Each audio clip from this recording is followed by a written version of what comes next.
warahmatullahi wabarakatuh. Perkenalkan, nama saya Ines Aprilia Inaya dari kelompok 3. Di sini saya akan menjelaskan tentang problematika dan berbagai kondisi dalam gadai syariah atau RAH. Satu, definisi RAN. RAN adalah akad menahan suatu barang sebagai jaminan utang dengan nilai barang tersebut dapat digunakan untuk melunasi utang apabila debitur rahin tidak mampu melunasi utangnya.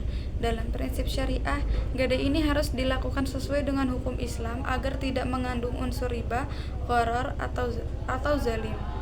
2. Problematika dalam gadai syariah atau RAN. 1. Penentuan biaya pemeliharaan dan penyimpanan barang gadai. Dalam gadai syariah, lembaga keuangan atau penerima gadai atau murtahin biasanya mengenakan biaya pemeliharaan dan penyimpanan barang jaminan. Namun, jika biaya ini dianggap sebagai bunga tersembunyi, riba, maka dapat bertentangan dengan prinsip syariah. Oleh karena itu, biaya ini harus ditetapkan secara transparan sebagai biaya administrasi murni, bukan kompensasi atas pinjaman. 2. Pemanfaatan barang jaminan oleh penerima gadai atau murtahin. Dalam syariah, murtahin tidak boleh memanfaatkan barang gadai tanpa izin pemiliknya atau rahin. Jika barang gadai dimanfaatkan, harus ada kesepakatan dan kompensasi yang jelas sehingga tidak ada unsur eksploitasi atau riba. 3. Gadai barang yang berkembang atau bertambah. Dalam beberapa kasus, barang yang digadaikan dengan berkembang, misalnya hewan ternak yang beranak, pohon atau tanaman yang berbuah, saham yang mendapatkan dividen. Dalam hukum Islam, hasil atau keuntungan dari barang gadai tetap menjadi hak pemiliknya, kecuali ada kesepakatan lain yang tidak bertentangan dengan syariah. 4. Pelelangan barang jaminan jika debitur gagal bayar.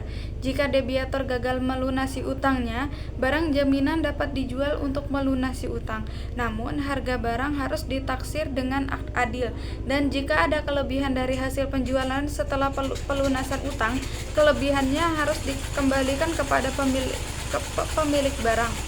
3. Hukum dalam akad RAN.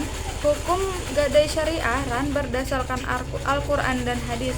Al-Quran Surah Al-Baqarah ayat 283 yang artinya, jika kamu dalam perjalanan dan bermuamalah tidak secara tunai, sedangkan kamu tidak mendapatkan seorang penulis, maka hendaklah ada barang tanggungan yang dipegang oleh yang memberi piutang. Tetapi jika sebagian kamu mempercayai sebagian yang lain, maka hendaklah yang dipercaya itu menunaikan amanatnya atau hutangnya, dan hendaklah ia bertakwa kepada Allah Subhanahu wa ta'ala. Hadis Rasulullah Shallallahu alaihi wasallam.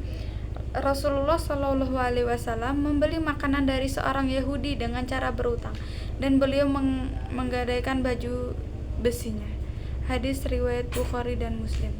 Dari ayat dan hadis ini dapat disimpulkan bahwa RAN diperbolehkan dalam Islam selama memenuhi prinsip keadilan dan tidak mengandung riba. 4. Gadai atas barang yang berkembang atau bertambah. Barang yang berkembang dalam gadai syariah bisa berupa hewan ternak. Jika hewan yang digadaikan berkembang biak, anaknya tetap menjadi milik pemilik asli rahin. Tanaman yang berbuah, hasil panen tetap milik pemilik barang kecuali ada kesepakatan khusus. Saham yang mendapat dividen tetap milik pemegang saham, bukan penerima gadai. Jika ada kesepakatan lain, harus dipastikan tidak ada unsur riba dan transaksi dilakukan dengan adil. Kesimpulannya adalah 1. Gadai syariah RAN adalah alternatif gadai yang bebas riba, gharar, dan eksploitasi. 2. Ada beberapa problematika dalam RAN seperti penentuan biaya penyimpanan, pemanfaatan barang gadai, dan pelelangan barang jaminan. 3. Dalam hukum Islam, hasil dari barang gadai yang berkembang tetap menjadi milik pemilik aslinya kecuali ada kesepakatan yang sah menurut syariat Islam. 4. Prinsip utama dalam RAN adalah keadilan dan keterbukaan sehingga tidak merugikan salah satu pihak.